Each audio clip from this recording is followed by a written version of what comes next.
From Geppetto Studios in New Freedom, Pennsylvania, welcome to the Cosmic Geppetto Podcast, your home for inclusive, positive geek culture, where we talk about movies, comics, music, books, and whatever else we feel like. Please welcome your host, so toxic, so white, Brad Mendenhall.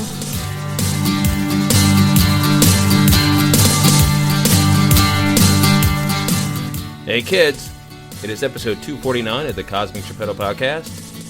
What better way to start a new year of shows than bringing back the Answer Man Thaddeus Howze? He's a favorite of mine and a favorite of listeners. If this is your first time hearing him, you are in for a treat. Anywho, how do you like the new theme song? It's from friend of the show, Shawn Reynolds. I think it's pretty darn cool.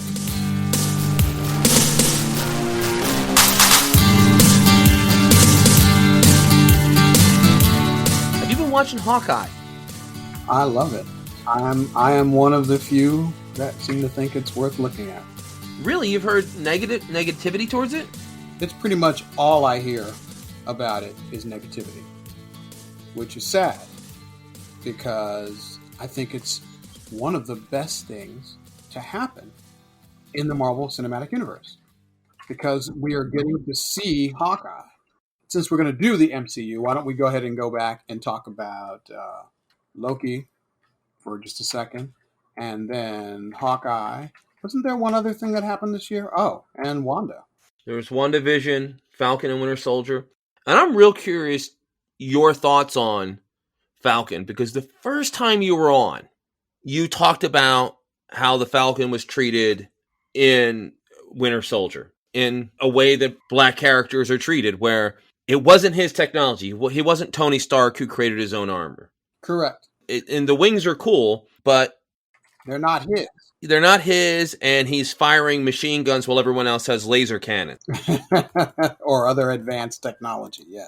I know in Civil War, they gave him a little bit more oomph to his arsenal. Right. How do you feel with him as Captain America now? One thing that I called out, and I liked Falcon and Winter Soldier, but there was a thing where maybe because it was a Disney Plus show, they didn't want a lot of gunplay. So Falcon didn't even have the Uzis popping out. Right. He had almost nothing. It was strictly mano a mano, which I found kind of bizarre. I mean, all things being equal, it just seemed strange that these guys were relegated to fighting hand to hand, given that the MCU has had so many cosmic powers. But part of that is, of course, the nature of television. The nature of television, particularly Disney television, is they pretend that violence doesn't exist. They pretend that if there is violence, it has to be a particular kind of not violent violence. I know, isn't that weird? It's very G.I. Joe cartoon or A-Team in the 80s, where you have gunfights maybe, and nobody's able to hit each other. Right. And then it ends up in a fist fight, almost like Marcus of Queensberry rules. Right.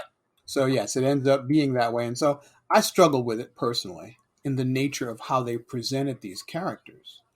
But I was hopeful that they would do a more in-depth psychological dive, since I knew they weren't going to have guns. So then I was hoping that they would dive into them as a psychological thing. And for the most part, they did, which is why when I look at WandaVision dealt with the nature of what is real. What is real? Is our perception reality? Because that's a question. Is our perception reality? Wanda could perceive the Vision because she decided he needed to exist. But was he really there? And when we finally find out that he is not real, it's troubling, because that means that what we're seeing is psychological. We're seeing a psychological struggle in Wanda's existence. She is talking about a thing that doesn't make any sense. And her hope for the Vision is that he loves her. That's her hope. But did the Vision love her? Maybe. Was he real? No. Was her perspective real? Maybe. It's hard. It was hard, and I think that was why I liked it. Ultimately, they pulled the ship of Theseus out of the bag, made us question the very nature of the Vision as a person. Is he real because Wanda imagines him to be real? Is the Vision a construct solely built upon the perceptions of the people who built him, or in this case, rebuilt him? So WandaVision asks us, is our perception reality? But the Falcon and the Winter Soldier asks us, why does our perception define us? Because racism is about perception as well. But it isn't about whether it's real or not. It is whether the perception of people of color is one that is truthful, that they deserve whatever they've been given or lack of what they've been given, whatever punishments they've been given, whatever lack of natural resource, whatever resources they don't have access to. So the question for them is, why does the perception limit their opportunity? Why does the perception of them? One thing that I liked in Falcon and Winter Soldier, and I would have loved more of it, they had the other Captain America, the other super soldier, and you had this poor old broken down African-American man living in not a great part of Baltimore, and I'm completely blanking on his name. You're thinking of the guy Carl Lumley was playing. I can remember it. Just give me a minute. I'm old. I used to be really smart. Isaiah Bradley, correct. A very good, powerful performance dealing with, should there be another Captain America? Should there be a black Captain America? And everything tied into that shield and that uniform. The only thing they sort of missed for me, I really liked the Isaiah Bradley in the comics. The conceit was before they would subject a white guy to the risk. Yeah. Of course, they're going to use a black guy as a guinea pig. That's the condition we've normally been exposed to, that whenever something was being done in America, it was almost inevitably experimented on people of color first. And the story was, and it was a really good story that Captain America, I can't remember the name of the miniseries. It was a fantastic miniseries. I think it was Red, White, and Black. Red, White, and Black was the original. Yeah, that was the original comic. It was so well done. The idea, basically, he becomes Captain America, and he's just sent immediately on a suicide mission before they put blonde hair, blue eye, white guy in the role. Correct. Because the timeline of Marvel is a little bit different in the cinematic universe. They did the same thing where now it was Steve Rogers, who was the first Captain America, but they took all his blood and did so many experiments. Instead of Isaiah Bradley becoming another Captain America, no, he's just a black guy who's really strong, who they could send in to do the worst, dirtiest, most hideous missions. They rewrote the MCU so that Captain America was indeed the first super soldier. But in the original writing, in Red, White, and Black, before Captain America was even exposed to the serum, these black soldiers were exposed to it, or to variations of it, and the goal was to find a stable variant that they could use to provide an American white soldier, with a functional version of the serum. All of the other soldiers that were exposed, that Isaiah Bradley was exposed to, all of them died. They burned up and died because the serum was incompatible with them. In the case of Bradley, he is somehow compatible, and the version of the serum gave him superhuman strength, agility, speed, coordination, and he is effectively the first Captain America. They put him in a uniform, they send him on a mission, he succeeds, but then they realize that they can't allow him to be seen because America is racist. So they can't put him in the uniform. So they hide him. And they hide him and criminalize him and put him away forever. And that's a thing that this whole series was supposed to be talking about. And the problem with that is that America still hasn't reconciled our race relations in this country. So the Falcon and the Winter Soldier can't really address the nature of that problem. It just can't, because we never gave it any time. Every time we started talking to Carl Lumley, something would happen and we would end up leaving him. And thus the question of, can a black man represent America, the American ideal? Can a black man represent the American ideal? That's not really the question, because we already know the answer to that question. Yes. Why can a black man represent the American ideal? Because the ideal is not what America has been living. The ideal is what America claims it wants to be living. Anyone can represent the ideal.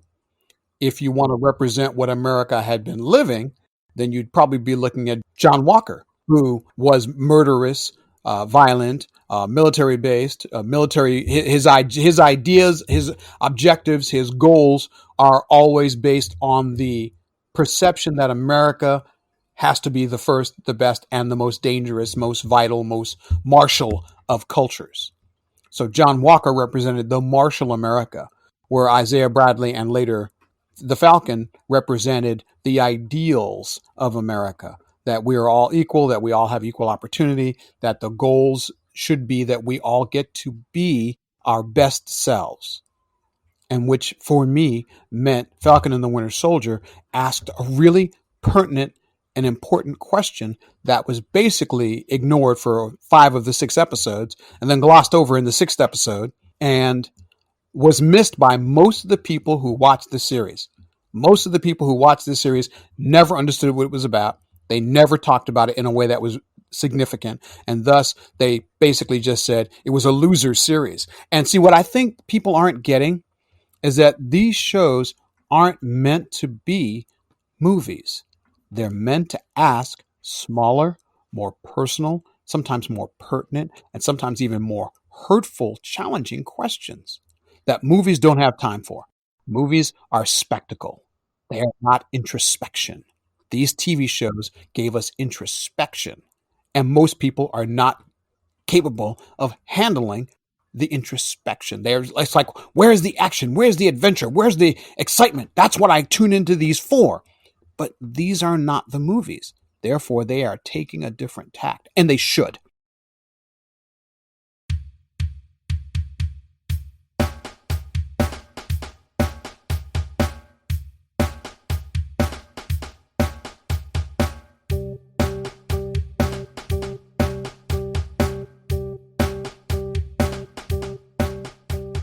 With Hawkeye, and as we're recording this, the last episode hasn't come out yet. Maybe they'll go all out gonzo for the final fight. But the fights have been small. It's been Hawkeye and Kate Bishop against 4 guys in tracksuits and one-on-one combat and more tighter and more compact.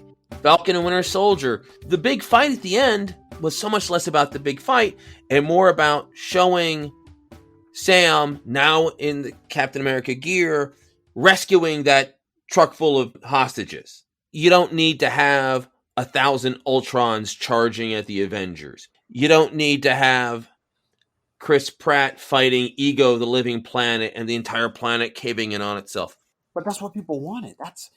You're right. We can have these smaller, more personal, more intimate scenes. And I think that's why these characters work. Because they are not Thor. They're not Hulk. They're not the Vision. They are smaller, more personal episodes. And the fights are incidental because that's not the fight that's happening. In the case of Falcon and the Winter Soldier, the fight is against racism. In racism, classism, the very nature of globalism, we're fighting against the disenfranchisement of the individual. In WandaVision, we're fighting for our very sanity. We're fighting to maintain what we believe to be true about the world. And when you're a magician, your perspective of the world matters, because if it isn't right, well, then you could really destroy things, as we'll see in the next Spider-Man film. These are important. Hawkeye isn't fighting against the tracksuit mafia. Hawkeye's fighting against his own humanity, his own vulnerability, his own encroaching age, his need to retire. Hawkeye needs to retire. He's seen too much. He's done too much. He's lost too much. He's reached the point where he can't lose anymore. Every scene post-fight, there he would be bandaged up and with ice packs on. He keeps turning off his hearing aid. He is a battered, broken down prize fighter, which works so well because and I mean this, and I like Jeremy Renner, but Jeremy Renner has the face of a guy who's taken a bunch of punches. I don't know if he has. He looks like he has, and that's why it works for me. Yeah, he's not pretty. I've seen a bunch of Tom Cruise movies. Some of them are fine and some of them aren't. Whenever I see him do action stuff, especially when he was in his 30s, he's a pretty guy who doesn't look like he's ever taken a punch. Correct. Renner looks like he's struggled a bit. He looks like he has had to put some time in. He looks like an old spy. That's what Renner looks like, which is why it's perfect. He is perfect for this job. And that's why I feel like one of the things that is really good about the Hawkeye series is ultimately who we see Hawkeye being is a man in need of redemption and release. He needs to get free. He needs to be himself. He has been a spy for 25 years. He now needs to be just a man with no obligations, no responsibilities beyond taking care of his family, and just at peace. And he's not going to be able to be at peace right now. They are definitely presenting this as a handing over of a legacy. Haley Steinfeld, who I think is great. The Kate Bishop character and her becoming the new Hawkeye. Now, in the comics, both Kate Bishop and Clint Barton are doing it together. Yeah, doing it together, and it works real well. How do you think this is? What do you think is going to happen? I think they're going to retire Renner. I think Renner's like any other actor. If they offer him an opportunity, he will happily take it. But if they decide that they don't want to offer him an opportunity, he will just as easily walk away, and they will pick up Kate Bishop, and she will do more movies, and it will be fine. I like Renner. I know people give him a lot of shit, but he doesn't deserve it. He's a good actor. He's a good man. And the role that he has taken on, he has done very well by me. He has done a good job. I feel that Hawkeye is he's a man walking among the gods. And he is reminding us how mortal he is, how he struggles, and how he deserves our respect because he was there when the universe was saved. He's our stand-in. Yeah, he's the human stand-in for us. That's right. He's standing next to Captain America and Thor and Iron Man. And they even joked about it in the second Avengers movie. Is like, I'm here with the bow and arrow. This doesn't make any sense. And he even knows, and there was a good scene in Civil War where he's going to fight Vision. And Vision says, you can't overpower me. And Hawkeye knows. He's like, he knows he's going to lose this fight. But he knows that if he can turn, remember, he's a spy. What's he looking for? He's looking for a vulnerability. And once he finds that vulnerability, he uses it. Wanda is the vulnerability. And she stops Vision for him. That's when you knew that Hawkeye he must have been a very good spy. He must have been very good at it. He didn't just turn Wanda, he turned Natasha. Remember, Natasha was a bad guy. He's a very good spy. I just feel like the whole point of this series should have been to make us appreciate Hawkeye. And it didn't, because we had too many people wanting to make controversy, about the writer. The story is based on the comic that the miniseries Hawkeye was in, where Kate Bishop and Hawkeye show up together. The Matt Faction series? Yes. We end up having this controversy, and everybody ends up saying, well, he didn't get any money, so you should boycott this series. That's where it was. Matt Fraction and David Aja. And they were like, well, these guys didn't get any extra money. They didn't get any extra respect. So as a result, we should boycott that. We should boycott the series. And I'm like, no, we shouldn't boycott the series. We should talk about why this is a problem. Because it is a problem. But why aren't we talking about the problem rather than punishing the actors who are just trying to get paid? They're just squirrels trying to get a nut like everybody else, right? Right. I didn't even know about this. Wow. Oh, you didn't? Oh, yes. There was this controversy around the idea that David Aja and Matt Fraction didn't. All the designs that are in this current episode, in this current series, were based on their original story. And as a result, they felt that these guys didn't get any respect. And the problem I have with that is they work for hire. And as a work for hire, they're not entitled to anything. It's up to them to talk to the company and say to the company, hey, look, man, when I come to work for you, I'm an Eisner Award-winning writer. Hook me up with a piece of the real action. If you take my stuff and turn it into a movie, I want a piece of that. And they should be able to do that, but they don't, because work for hire has been how the business has done what it's done forever and ever and ever. And that has kept most of these creators from ever being able to walk away with a piece of the pie, because, these big companies are using their work and paying them nothing. I've talked with a handful of creators who've had work turn into movies or option for movies. I know I talked with Ron Friends, who had a hand in co-creating Silver Sable, and there was talk of there being a Silver Sable Black Cat movie. And he's like, oh, have you gotten paid for any of this? It's like, if they make that movie, I'll get a check. What was it? Bill Mantlo. I know it was really sad about Bill Mantlo because he wrote so many great stories and created some really cool characters. Died broke and sad and yeah, it was awful. And he created Howard the Duck or not Howard the Duck, but he co-created Raccoon. And then fortunately these people get a little shamed, or the companies get a little shamed, and they cut him a check. And he was living in an assistant facility because of suffered a traumatic brain injury. Yeah, from a hit and run. And the creators of Superman were pretty much destitute until the late 70s. For the same reason, because they worked for hire, the character grew and evolved and got bigger and better and more amazing, and as a result, they turned around and made the company made a whole bunch of money, but the creators got nothing. And that is a failure of the system. It's so heartbreaking, especially because comics from the big two don't sell anywhere like they used to. They're not making money. Comics don't really make money anymore. What makes money is, especially for the big two, is, okay, we're going to create an interesting plot line, create new characters, or revamp our existing characters, and then the money is made from the movies, TV shows, cartoons, etc. Marvel hasn't made a nickel off a Shang-Chi comic book in 40 years.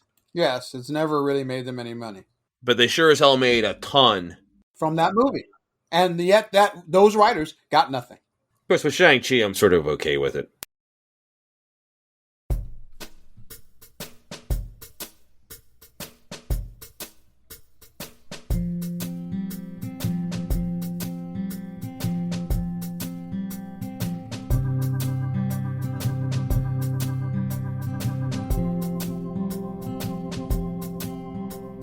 So you think Hawkeye's going to ride off into the sunset? He's going to go back home. Do you think Jeremy Renner's completely done with Marvel, or is he going to start doing a cameo here or there? Well, if he can do a cameo here and there and not have to, do any heavy lifting, I think it's just a matter of how much time or how much money or how much interest he still has in the Marvel Cinematic Universe. That's the bottom line. Because he wanted to get killed off in the first Avengers movie. Yes, he did. And I think his perspective changed over time, like anything else. I think it changed over time, and I think he decided he wanted to do something different. And I'm glad that Marvel gave him the opportunity to do that, to allow him to expand his character, because it sounded like, you're right, he didn't want to be bothered. And honestly, can you blame him? In his own way, Hawkeye, in the comics, even mocks his own existence. You do know that, right? For decades, Hawkeye has mocked his existence as a member of the Avengers. It doesn't surprise me that the MCU would be no different in that particular regard. Kate Bishop, she seems to fit real well into the Marvel TV shows, because she isn't, and they even touched upon this where Yelena, I always screw up pronouncing the new Black Widow's name. Oh God, yes. Let me get that right, because I want to make sure I pronounce her. It's Yelena Belova. I think that's her name. Yelena Belova, or Belova. Maybe it's Belova. Yeah, Yelena Belova. All right, Yelena. Where Kate Bishop throws that bottle at Yelena, and then the who just catches it and sort of laughs about it. It's very obvious that Kate Bishop is not in the same league as other Marvel heroes. She would not do well in a one-on-one fight with Black Widow, with Hawkeye. Like, in the first episode, she just barely survives a fight with 4 of the Tracksuit Mafia, and then Hawkeye shows up, Clint Barton shows up, He and wipes the floor with them. which works. It makes sense. She's a college kid. She's never had to hit anybody in anger. That's the truth of her. She's never had to hit anybody in anger. Of course there's a problem. She's not really a superhero yet. She is not really there to be a... She's not a spy. Remember, Hawkeye was a spy before he was anything else. In the MCU, he was a spy before he did anything else. He was always a guy of the last resort. You know, he did whatever was necessary. And so that hasn't changed for him. But I think he's just decided he wants to stop killing people. I think that's really where Hawkeye ended up. When he realized that he had lost his family and he just went totally dark and lost his mind, I think for that moment, he was insane. And I think that's a struggle for him, that he was insane. Because I'm certain he didn't want to be. And so when they decided they were going to go back and try and rescue people, I think he had a problem with it. It's like, is it even possible? And what does that mean for me as an individual? I mean, can I be redeemed? Should I be redeemed? What is the future for me as a person? And so, like I said, I like the whole idea that they put him in a position to have to question what he did, why he did it, and what the ultimate meaning of his work, of his event, what it meant in the long run. I believe Hawkeye struggles with the guilt of that, even though as a spy, killing people was his job. I still think he struggled with it. He was never happy about it. And that time spent harming mafia people, and let's face it, they were mafia people. They were not necessarily good people. But he was doing a terrible thing because he was removing himself from the justice. He removed their opportunity for justice, to be treated by the justice system and recognized as the justice system. And I think Hawkeye had decided at that point, these were people who had escaped justice long enough. Maybe there just wasn't any point to it anymore. I mean, I think the Marvel universe is so dark that I think most of the Marvel heroes are already crazy. This isn't the comic books. This isn't candy colored. It's a brighter visually than DC, but Captain America, in the first Captain America movie, he was shooting a gun. Yep. Captain America has killed people. Yep. Everybody in the Marvel Cinematic Universe is a warrior. They've all fought in a war, and when they haven't, it shows. Ant-Man, not a warrior. He's a buffoon half the time. Hank Pym was a warrior, but he's still trying to save people. He still wants to save people. That's his belief that, being a hero saves people. So I think that's a challenge for them. Yes, they still believe in saving people. But, the Black Widow, the Black Panther, Hawkeye, Thor, these are all warriors who know that fighting means dying. They are quite adept at fighting and dying, or fighting and killing as needed, or expecting to die as needed. So they have a completely different perspective. The number of idealized characters who are members of the Avengers, how many is that? 2 of 12? There's only a few of them that don't actually come from warrior culture, warrior belief systems. Doctor Strange, Peter Parker, Kate Bishop, Scott Lang, Ant-Man. Pretty much everybody else is a fighter. The ones you list still don't feel like Avengers. They might have been in 1 or 2 of the movies. They might hang out with Avengers. But Scott Lang is not an Avenger. Spider-Man is not an Avenger. He's the Avengers' kid brother. Right. He hangs out with the Avengers, but he's not an Avenger. If push came to shove, he's not avenging anything. He's there. He hangs out there. He's support. He's like a support person. He supports the team. He supports the operation. And if they need him to do something, he will support that thing. But if it came time for avenging, they're probably not going to call him, because he's not avenging anything. I think that's why he's not an Avenger in the comics now, because I think he realizes his limitation. And his limitation is he's not willing to do the heavy lifting necessary to avenge. So anyway, then we got Loki, which asks us, what the hell do we even know about reality at all?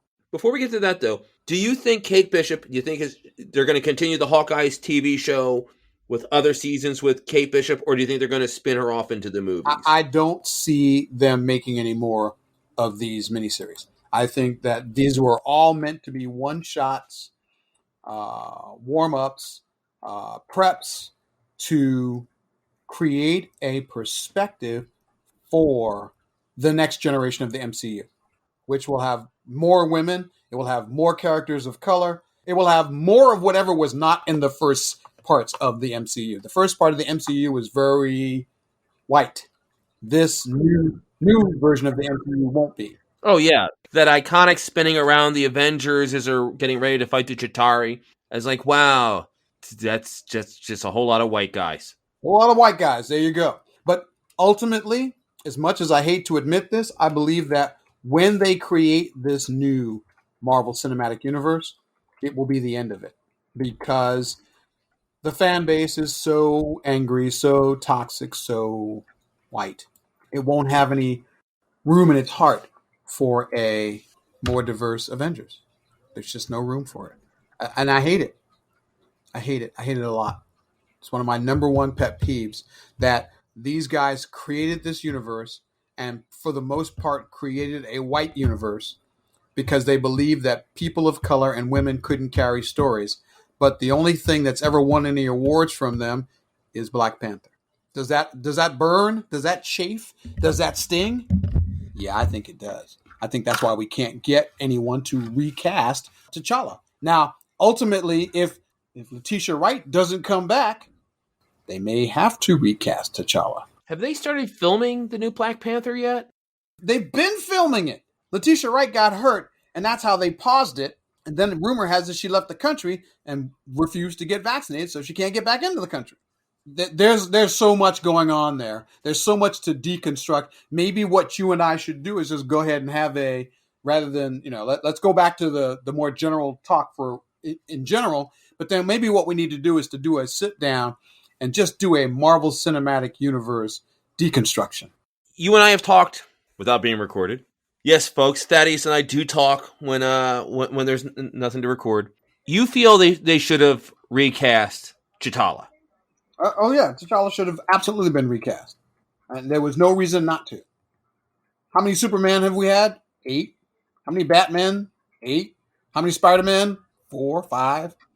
What's the problem that with T'Challa that he can't be recast? And it can be done respectfully. It is, and there's no disrespect intended. Just like when Henry Cavill took over for Brandon Routh, and Brandon Routh took over for Christopher Reeve, and Christopher Reeve took over for George Reeves. And I mean, there's no disrespect in having the character being recast. There just isn't.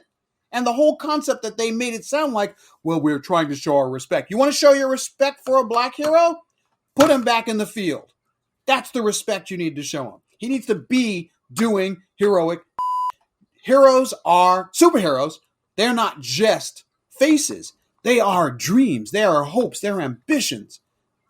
When you create a superhero and that superhero resonates, that hero changes lives. Star Trek changed lives.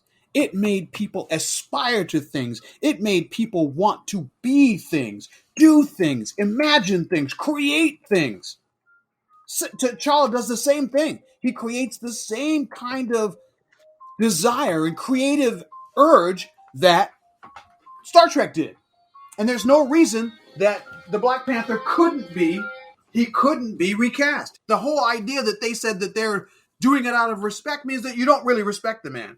Because if you respected the man, you'd want his character that he created, that he lovingly poured himself into, to continue to exist. That's how you show your respect. He is lovingly re-embodied. He is put back in the field. He is given the opportunity to be amazing, and his story continues. That's how you show respect. Captain America got 3 movies. Boom. Captain America is respected. The end. There's no question. Even though he's no longer part of the MCU directly, he might indirectly show up again, cameos or whatever, but he got 3 movies. He looked great in those 3 movies. Matter of fact, as far as I'm concerned, the Captain America movies have captured the spirit of the MCU probably better than any other movie set of the movies, of the characters that have had movies. Captain America does it better than anybody. I love Thor Ragnarok. That's probably my favorite Marvel movie, but after Winter Soldier. But there's a consistency in tone and a great arc for Captain America that nothing else in Marvel has. That's exactly right. That's my whole point.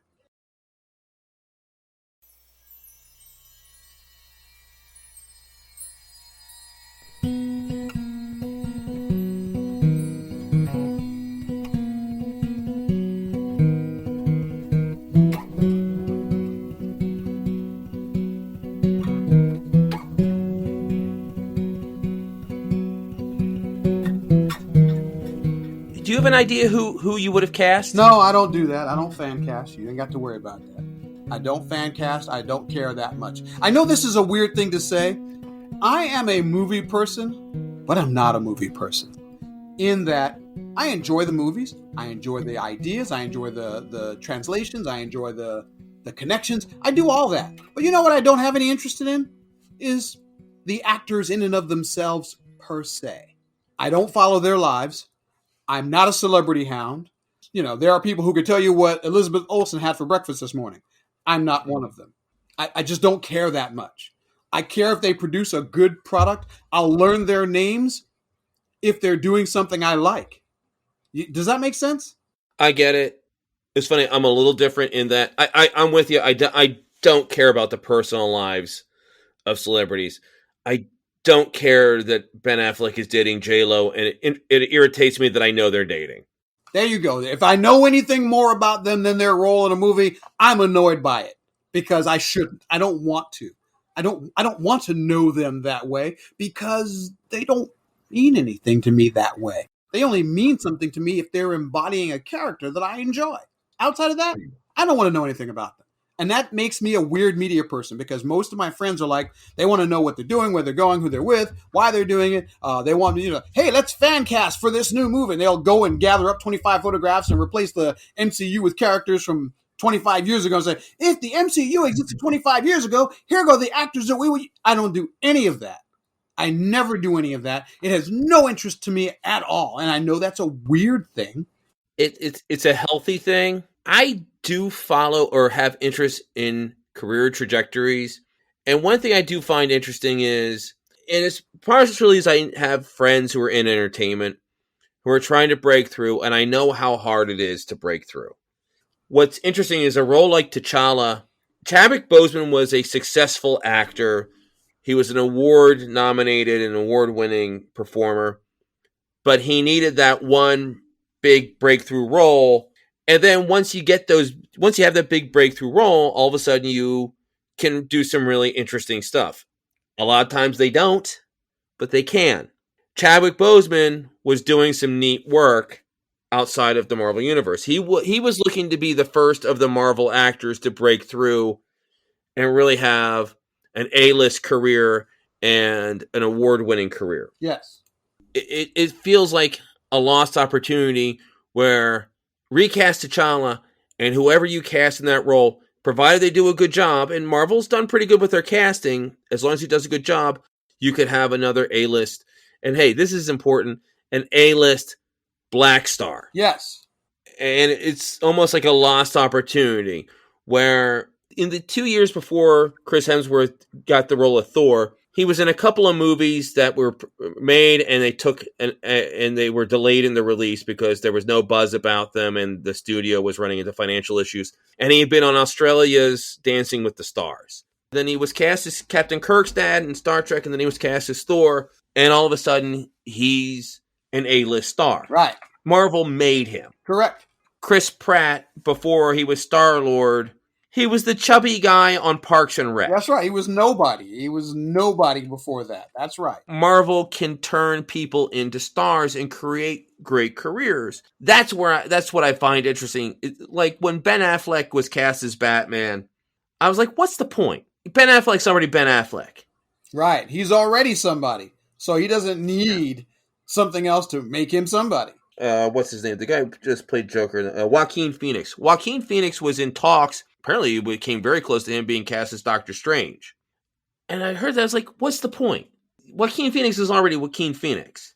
Then you had Benedict Cumberbatch, who was a sort of buzzy TV actor.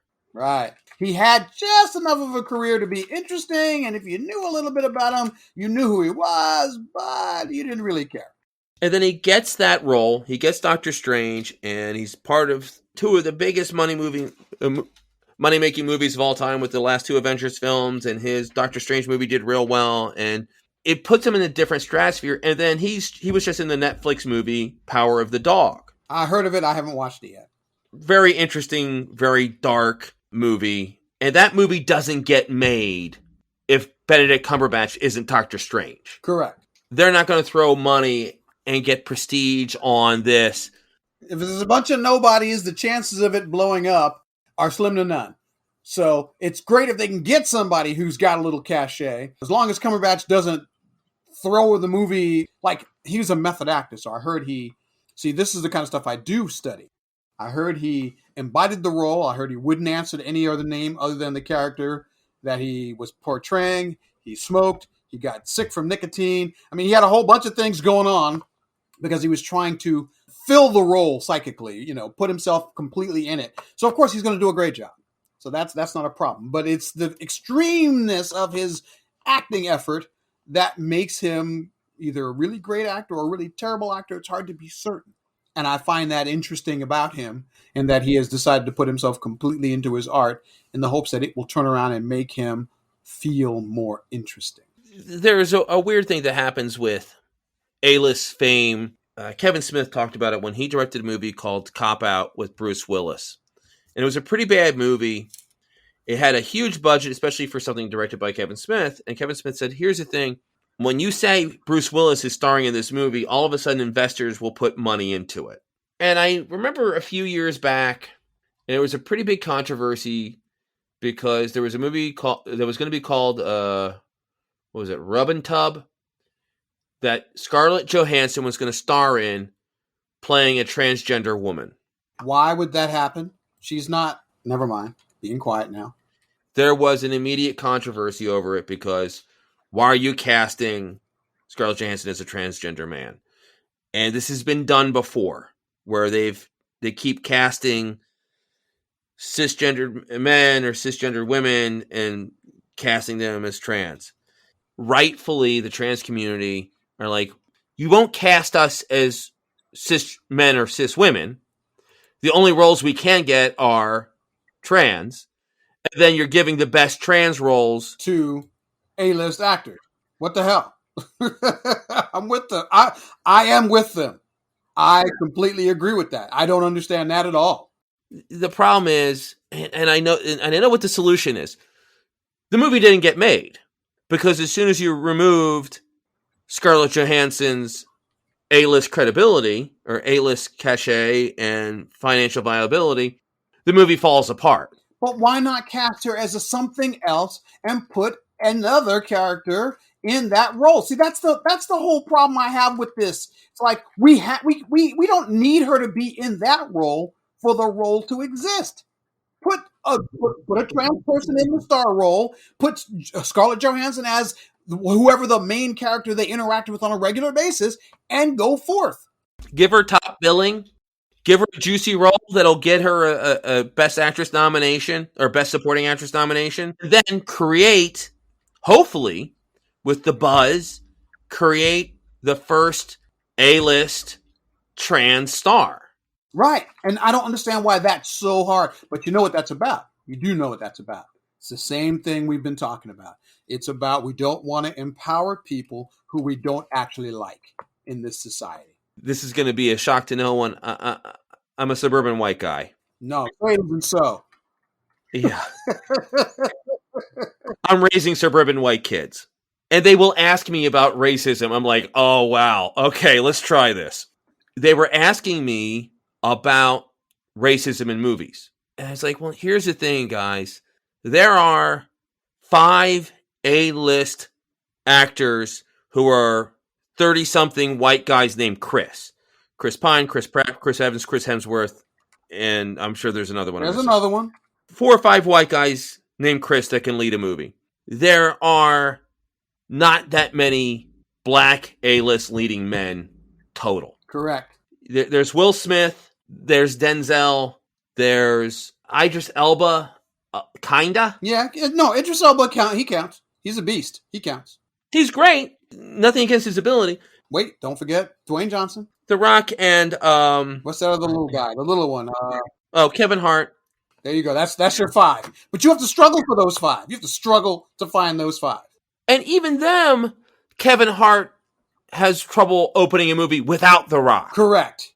He is not strong enough to open a movie on his own. He needs somebody else. Exactly right.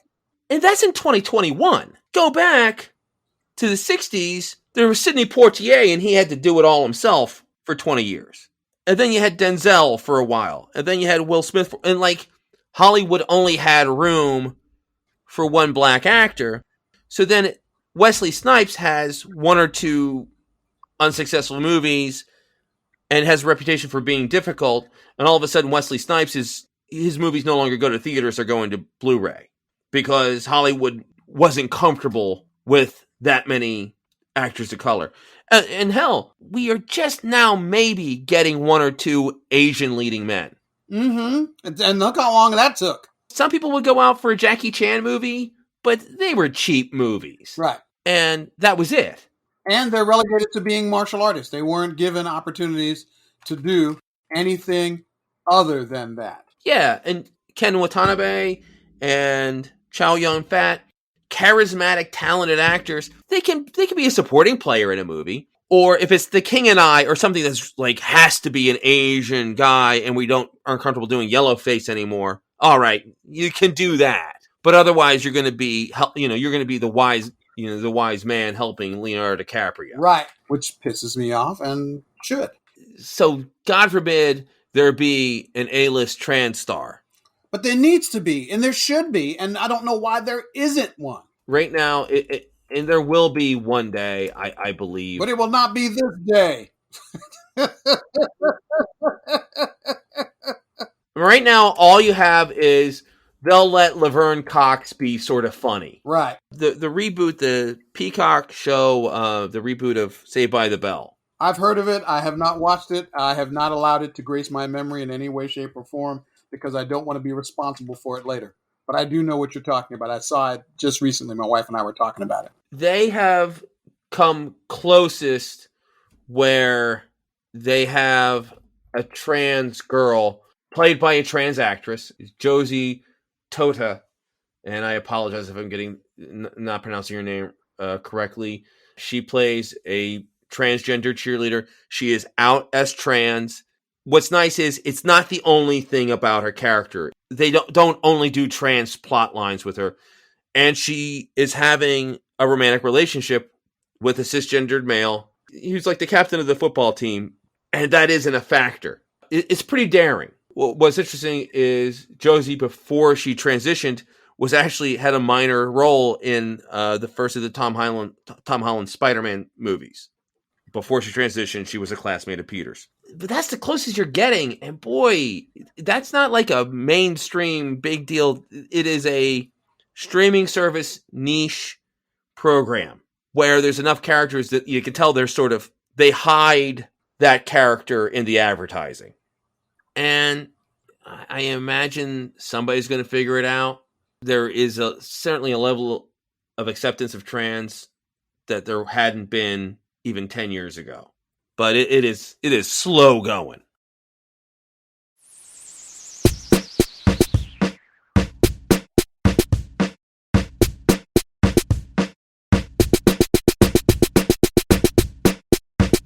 Looking at Marvel, you've said, and maybe I'm paraphrasing a bit, and stop me if I'm misinterpreting you, this could be the beginning of the end.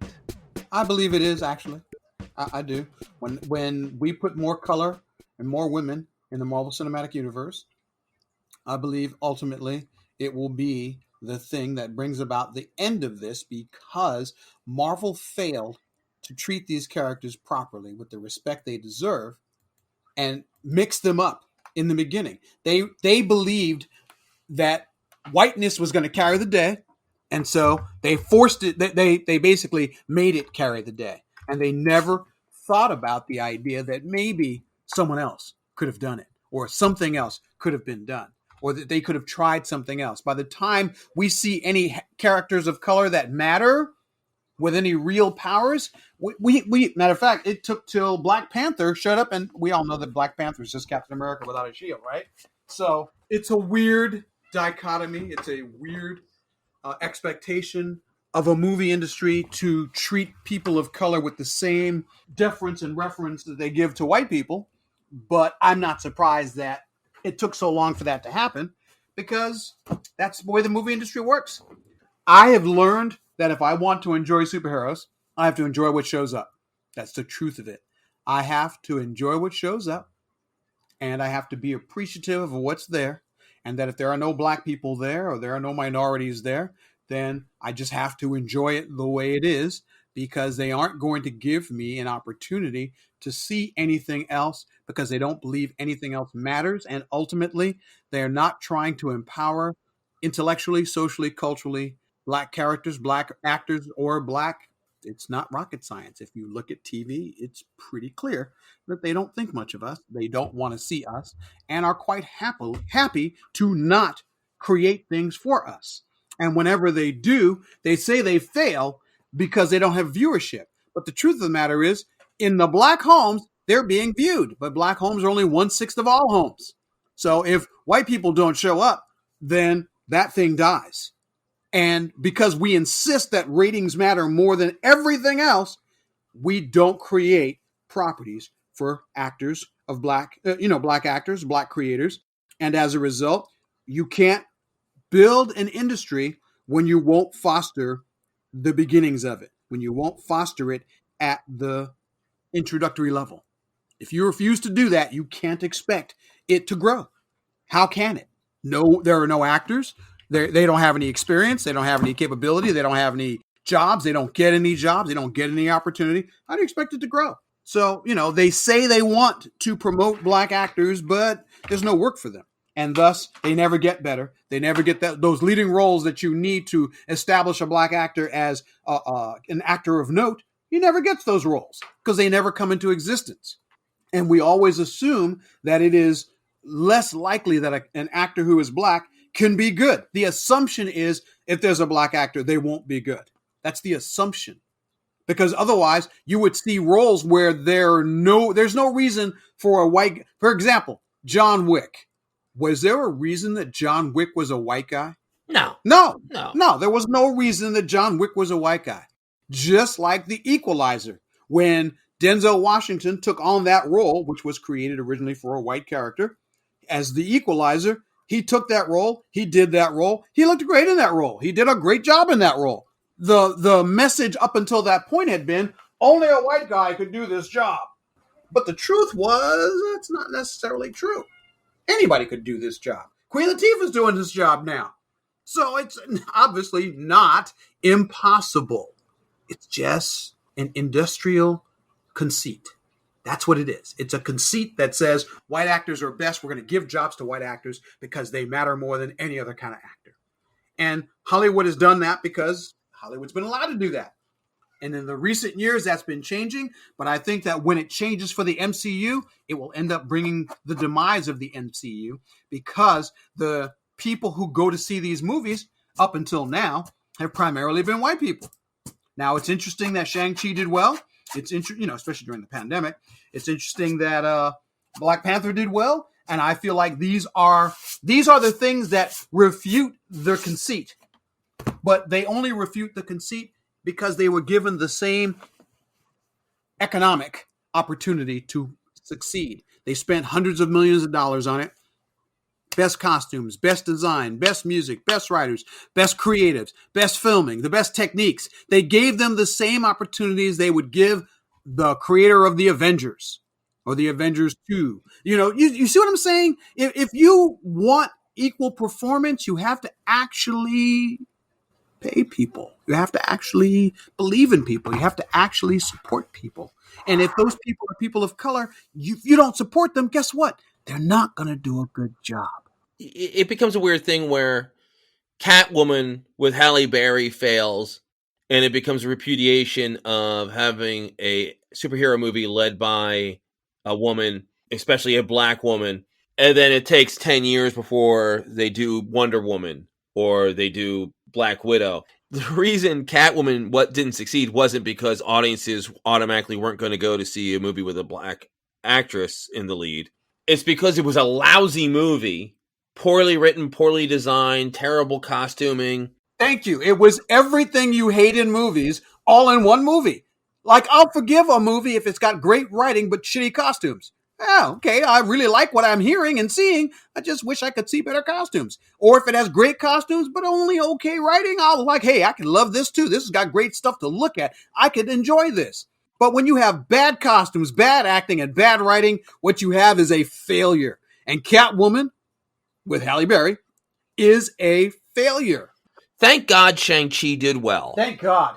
Thank God. Otherwise, we'll never see another Asian character in the Marvel Cinematic Universe. Thank God. Well, not just Marvel. Don't forget, about 6 months or 3 months before that came out, Snake Eyes came out. That's true, too. You're right.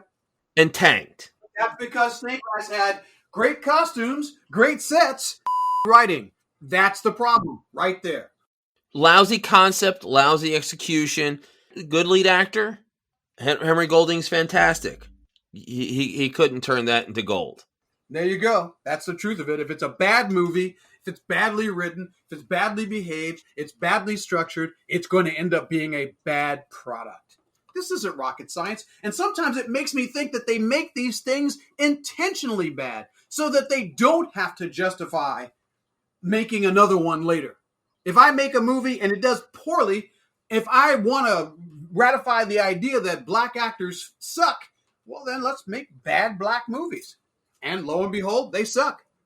But Black Panther was made by a black producer, a black film crew, a black director. I mean, so they had a reason for it to be good. They had a personal interest in making it a good film.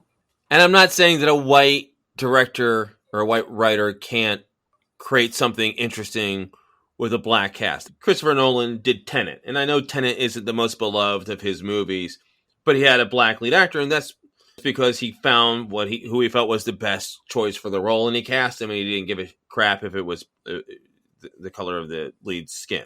Right.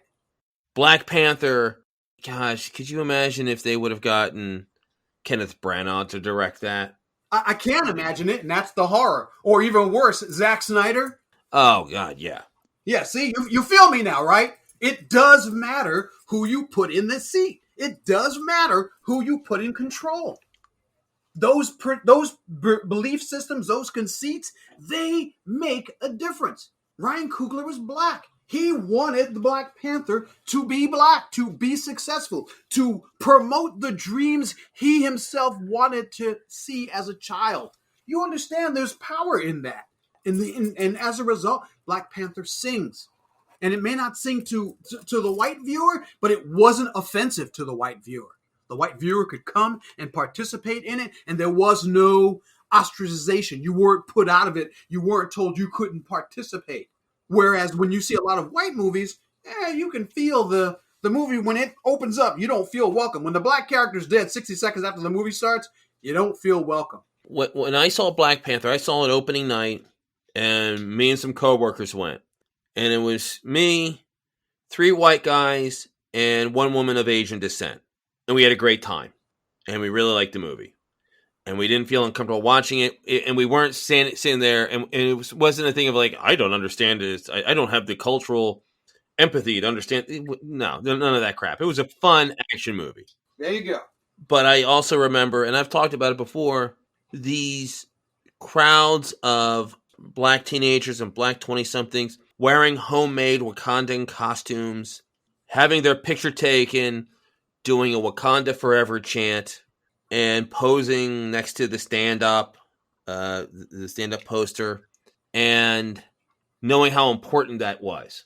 For me, it was a fun movie. For them, it was really important. That's irreplaceable to be represented. And I remember a long time ago, I was talking with a friend of mine who was gay, and he talked about how watching the show Will and Grace. I was like, really? I said I saw a couple episodes, and it was. I thought it was okay. Like, Brad, you just don't understand. It's a show featuring two gay characters. It's like, I gotta watch this show. It's like, well, listen, there's plenty of shows featuring straight guys that I don't watch. He's like, yeah, but Brad, every show is made up of straight white guys. You see yourself in everything. There you go. This is the only show where I get to see myself. Yep.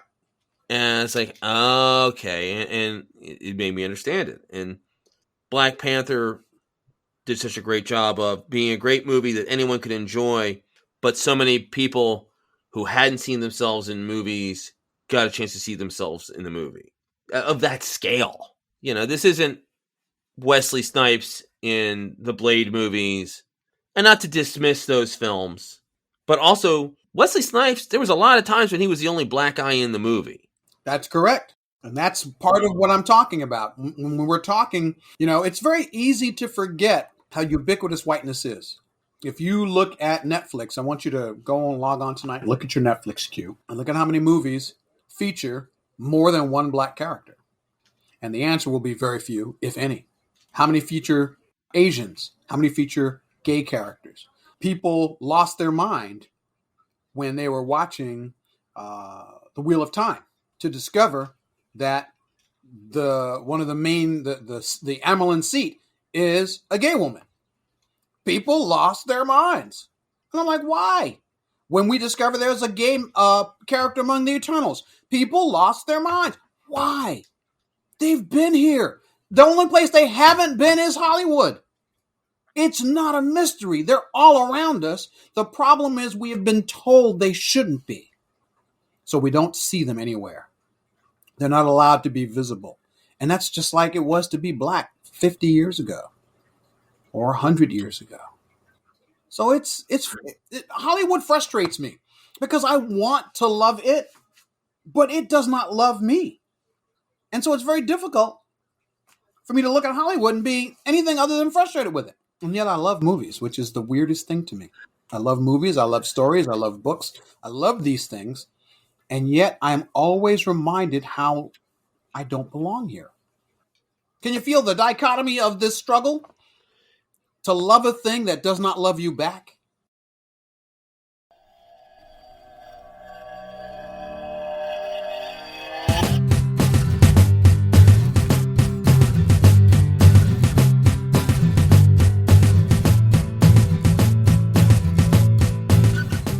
Just yesterday, I was having a conversation with a young woman who was asking me about the podcast.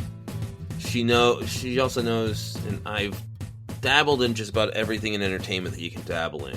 I've done theater, and I've written, and I've done playwriting, and I've always had fun with it. And I've been lucky enough to have stuff produced and created. And she asked why I didn't go for it. Why this isn't my day job. And I was like, because it's hard. The amount of drive and talent and perseverance to just have a shot at it, knowing that the odds are stacked against you. And I can look at myself honestly. It's like, I think I'm a good writer, but I'm not a great writer. I think I'm a talented actor, but I don't think I have leading man, movie star charisma. Even as a 20-something, I never saw myself that way. I just saw myself as like a guy who fits well in community theater, does his job, and is good to get along with. And that was my grasp. That's why I never made a run at it. And there was other things that I enjoyed that I could make a living out of. I can't imagine having those questions about yourself, and then also on top of that being black or gay or trans or a woman or Asian. Knowing it's like, okay, not only do I have everything else going against me, there's only room for one or two black leading men in Hollywood. Right. As if that's all there are ever. There aren't any more who want a job or who hope to be an actor or anything else. There is only room for one female director. and it's going to be a really low budget movie about emotions, and you don't get to do something big and loud and fun. A Man of Asian descent, well, you get to play the karate guy who gets shot by Bruce Willis 2/3 through the movie. Thanks. Oh, joy. I can't wait. I can't wait. I can't imagine the frustration that is felt by people who love the arts, want to entertain, want to produce, and want to make something cool or fun or affecting. It's something that I've heard said about the Black Lives Matter movement, where you have white people who haven't had an easy life and them acting like, who basically feel like, okay, their life sucks too and being white doesn't help them much. And I heard it explained so well, being white doesn't mean you have an easy life. It just means one of your problems isn't the automatic issues that happen because of the color of your skin. You can have a real crappy day as a middle-aged white guy, but that crappy day does not include getting pulled over for no reason and have to be so careful when you're pulled over because you don't know if you have the one trigger happy cop. You don't know if the stop by this cop will be the last action you ever partake in. Every time I get stopped by a cop, I wonder if this is going to be the last time I am ever seen alive.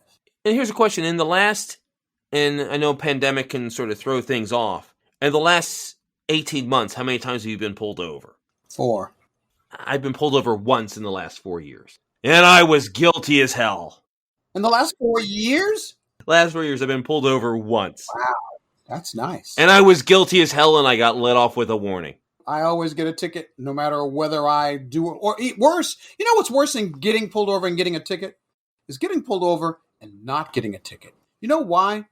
Because it makes me wonder if the only reason they pulled me over was to see if they could make me angry. If they could see if they could make me act out, to see if they could make me get myself killed. Because they will come to the car, they will be rude, they will be belligerent, they will say crazy shit, they will take your ID, they will hold on to it for a half an hour, 45 minutes. A traffic stop might last me 40 minutes, where I'm just sitting in my car sweating while they're in the back seat talking about whatever. Then they come up, they get you out your car, they have you stand around, they handcuff you, they make you do the walk the line. It's like, dude, I'm black. I never leave my home high. I got a family to take care of. I never leave my home high. I can't afford the risk. I can't afford to get stopped. I can't afford to get shot. So it's a struggle just to get through the day. And then that degree of uncertainty always makes your day more fear-inducing, more terrifying, more problematic. It's frustrating, brother. It's frustrating. It just is. And there's nothing that can be done. So generally, we don't bother talking about it because there's no point. It's never going to be changed. Society isn't evolving. And all I can do is the best I can do and just bite down and keep going. Well, on that happy note, Thaddeus, I need you to plug your pluggables.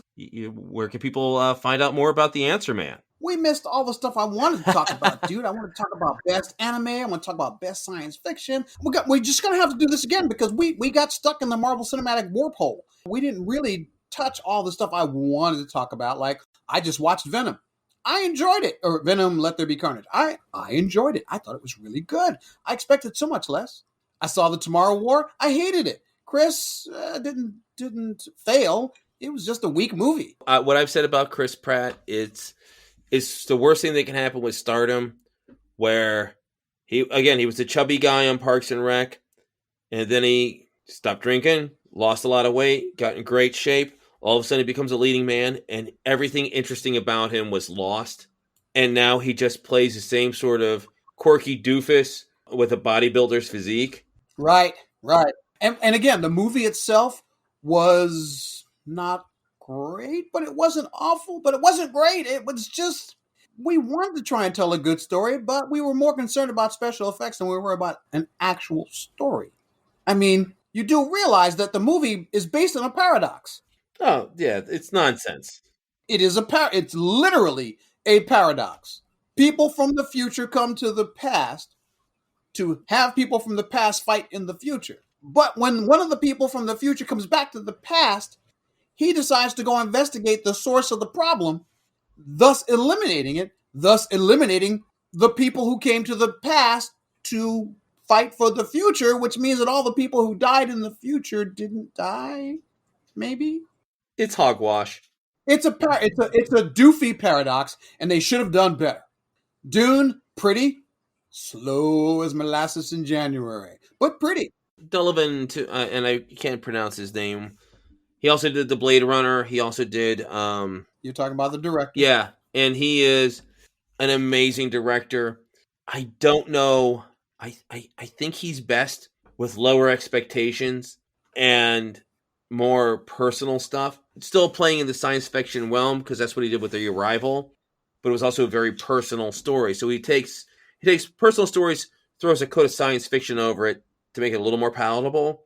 But he's not an action director. And I think Dune was an action story, and I think it suffered because he was not an action director. But again, it wasn't bad. It just wasn't good. It felt like they were trying to understate this movie. You know, their mission was to, like, Dune is a big movie, and he tried to make it seem sedate and understated and casual. But I'm like, it wasn't awful. You know what? It made a lot of money. And as far as they're concerned, that's all that had to happen. It made money. It's good. And so I won't complain about Dune because I've seen Dune 3 or 4 times, and every Dune is a little bit better than every new Dune is a little bit better than the last one. I'll go with this one.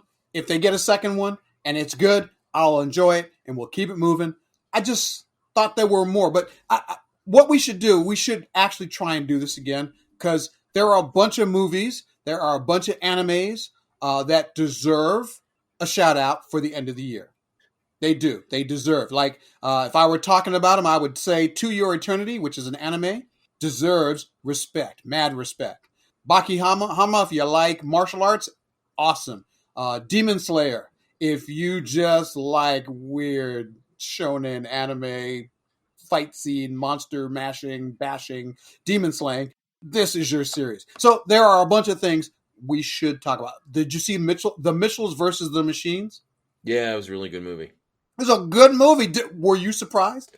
I was, because, and this is my fault, where we've gotten too conditioned by Disney and DreamWorks and everything to expect A-list talent. Like if it's not A-list talent, then it's cheap and it's a crappy movie. Danny McBride, Maya Rudolph, Eric Andre, Fred Armisen, Beck Bennett, these are all fine comedic performers, but you don't think of them as, but when you see those names, it's like, oh, okay, this sounds like something that was made from a company in Canada that spent a third of the money on the writing and the animation. It's going to look like crap. And it's like, oh no, it's produced by Lord and Miller. It's actually really good and really smart. And instead of trying to get Channing Tatum to do the voice work, they actually found comedic actors who can do the work. Very cool. Very cool. And my kids really like it. And it's one of those where my kids liked it and I liked it a little bit more. Because it wasn't designed for your kids. It was designed for you. It was designed to be smart humor with a little bit of slapstick to keep the kids entertained. But the real movie was written for you and I to enjoy while our kids are watching the slapstick. There's actual story in there, and there's humor, and there's adult humor and adult ideas. And that's what made it brilliant. So we should do this one more time when we talk. We say the Marvel Cinematic Universe exists, but we won't talk about it. We will do that, Thaddeus. You know you're always welcome back. Where can people read your stuff? I spend most of my time on Facebook. You can find me, Thaddeus Howze, THADDEUS, HOWZE. I spend most of my time on Facebook. Most of my writing goes there. I'm now moving a lot of my stuff from Facebook to other places like Medium, to Quora, and now to my Patreon, because I need and want people to support the creatives like me who create constantly. I create constantly. But because I'm not famous, I can't just walk into somebody and say, hey, give me money. I want people to, but I can't yet.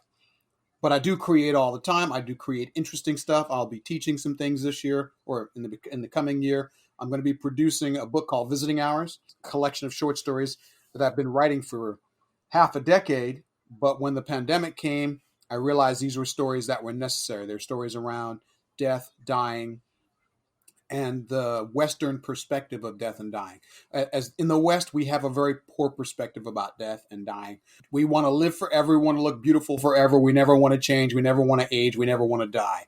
And I feel like that is a psychological disadvantage. It means that we have a culture that stays immature. It doesn't grow up. It won't take itself to that next logical perspective of personal endeavor and belief that things grow, they live, and eventually they die. So Visiting Hours is going to be my collection of short stories that are about the transformation, not necessarily death and dying, but transformation, sometimes coming through death and dying, sometimes about death and dying. They are good stories. They are some of my favorite stories, but because they are weird and very often about death and dying, people have mixed perspectives. But I'm hoping that because of their diversity of story types, they'll come pretty much across the spectrum from space opera to magical realism, that they'll offer people an opportunity to see the length and breadth of my writing talent. So you can also find me on Twitter at ebonstorm, EBONSTORM. I'm very popular on Twitter, though I am not a troublemaker. I tend to just write stuff that interests me, and I involve myself in chats and conversations that I think are important about comics, about science fiction, about technology, and about climate change. I am a climate change activist. So I've been writing about climate change for the last 10 years on the Good Men Project. I have a climate change podcast. So if you're interested in climate change, you can look me up under Climate Change by the Elements. I write or do this podcast once a week, every week, 3 weeks in a row, and then take 1 week off to let my brain gel and reform before I go back to the horror of studying climate change intensely. Because climate change intensely is a struggle. If you do any climate change analysis, you do any climate change study, you'll find that the more you read, the more you learn, the more you realize we've not done nearly enough. I spend time talking about it because I believe that if you're alive today and you plan to be alive for the next 20 to 30 years, our world will not look like it does today. It will be something you can only imagine in a very scary science fiction novel. So I'm trying to get people to understand that if we want to avoid that science fiction novel, we need to address it today. We cannot wait. So that's where I am. Quora, Facebook. I even have a little bit of Instagram love from time to time. I put up put up images and stuff. Now that I can do it on my computer, Instagram will get more love from me. So I'm pretty much everywhere anybody wants to be, and I'm doing all kinds of stuff. So if you want to see me as a patron, you can see me on Patreon. And I'm there, and I write spec fic, I write sci-fi, I write journalism, I write for sci-fi what do we call it now? It's called sci-fi.radio. And it used to be Krypton Radio, but they changed the name so we could stop having issues with DC. So now we're just sci-fi.radio. We talk about science fiction, fantasy, horror, movies, and actors and science and technology. So we talk about a little bit anything that geeks love, sci-fi.radio loves. And I am the Answer Man on Sci-Fi Radio as well. I'm the Answer Man everywhere.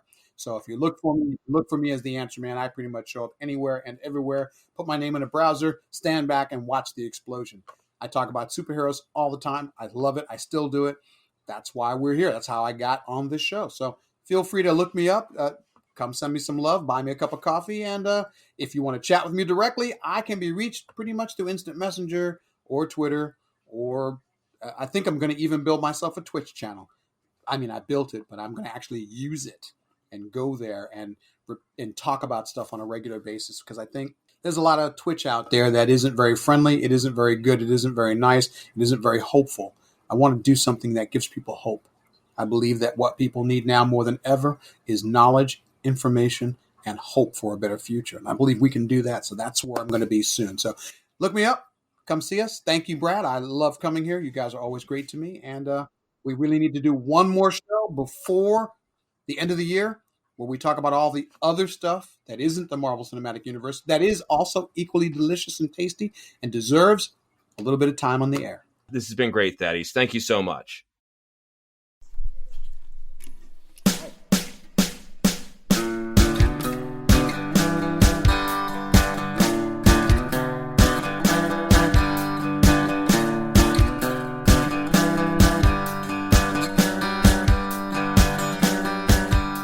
Wraps episode 249.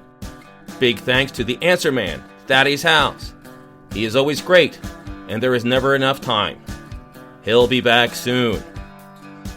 Next time on the Cosmic Geppetto Podcast, writer, director, podcaster, and friend of the show Luke Allen is back, and he's bringing friends, including Amy Munt, the creative force behind the upcoming short film, Sweetheart. Till then, in the words of Jarve Harden, see you in the funny pages.